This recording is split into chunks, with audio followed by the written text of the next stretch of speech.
Alô pessoal, mais uma vez aqui com você com muito prazer, fala Valdeir Carvalho, é sempre muito bom nós estarmos juntos pelas nossas redes sociais e também pela nossa rede União de Rádios.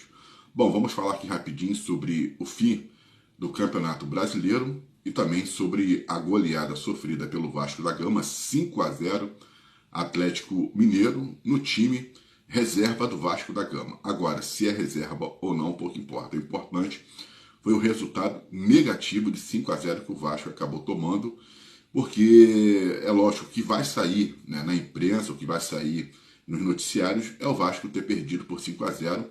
E segundo, né, essa opção feita pelo Fernando Diniz em colocar o time reserva, não o time titular, ele poupou jogadores para o jogo contra o Fluminense pela primeira partida válida pela semifinal da Copa do Brasil. E aí ele abriu mão, né, de uma possível também classificação do Vasco para a Copa Sul-Americana, que o Vasco não está, infelizmente terminou mal, né, na tabela, e nem a vaga para a Sul-Americana o Vasco conseguiu, e era importante o Vasco sim entrar na fase de classificação para a Copa Sul-Americana.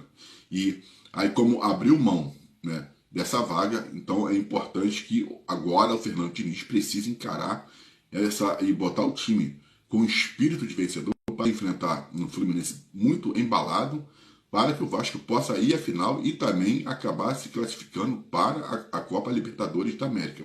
Porque não se pode desprezar competições, não se pode. Seria importante o Vasco conseguir sim a vaga para a Copa Sul-Americana. É uma competição internacional, é importante sim.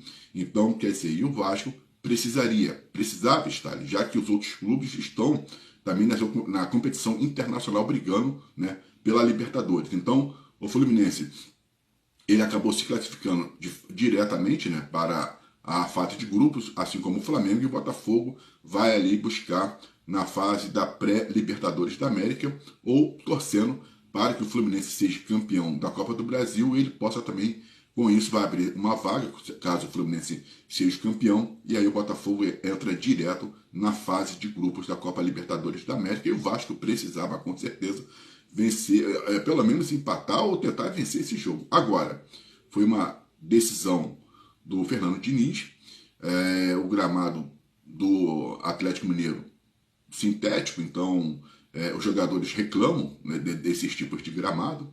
Lógico que o time, poxa, do Vasco reserva horroroso. A gente só viu só o Atlético Mineiro jogar, impressionante. O Vasco foi lá só para compor realmente a tabela, porque só deu o Atlético Mineiro. Mas também não esperávamos que seria dessa forma, e mais uma vez, Hugo Moura, sempre Hugo Moura, né, acaba cometendo ali uma falta, e grave, acaba sendo expulso, prejudicando o Vasco da Gama, que acabou ficando com 10.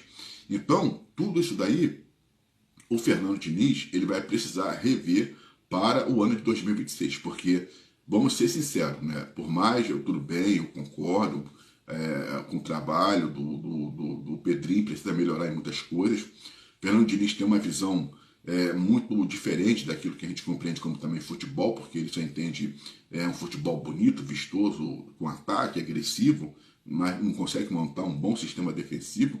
Isso prejudica muito o Vasco da Gama, levando também em consideração que o Vasco tem levado gols e perdido partidas por causa em erro de saída de bola, o que precisa muito melhorar, porque isso não pode continuar acontecendo, o Vasco entregar jogo, o Vasco entregar gol para os seus adversários e aí acabar sendo prejudicado. E o Vasco começou muito bem o retorno, né? Estava até ali como os três melhores do retorno, do segundo turno, empatando até com o Palmeiras em número de vitórias, de gols, e também o Mirassol, e de repente o Vasco tem uma queda brusca e termina a competição de forma melancólica, 5-0 para o Atlético Mineiro, melancólica, horrorosa, humilhante, né? E a gente, até porque o Campeonato Brasileiro já começa agora em janeiro, no dia 29 de janeiro, mas antes do Campeonato Brasileiro teremos tem a semifinal da Copa do Brasil, depois tem o estadual, ou seja, o Vasco já precisa começar o ano de 2026 com uma reformulação praticamente total desse elenco e fazendo compreender, né, que os que vierem, os jogadores que vierem precisam entender o tamanho do Vasco, o trabalho do Vasco e o que o Vasco vai buscar para 2026. Porque no momento não tem como, da forma como está, não pode continuar. Né? Porque o Vasco, infelizmente, ainda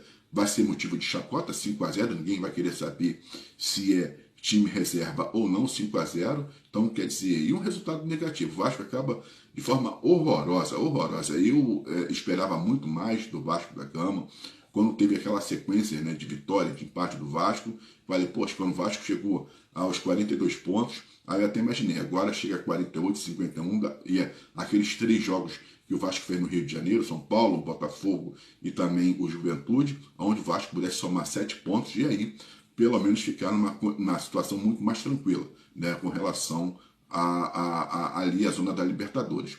Aí o que aconteceu? Acabou perdendo, sendo derrotado, depois perdeu para o Bahia, foram 5 derrotas seguidas, aí pegou o Internacional perdeu de 5, mas hoje acabou se classificando, né, conseguiu se manter na primeira divisão.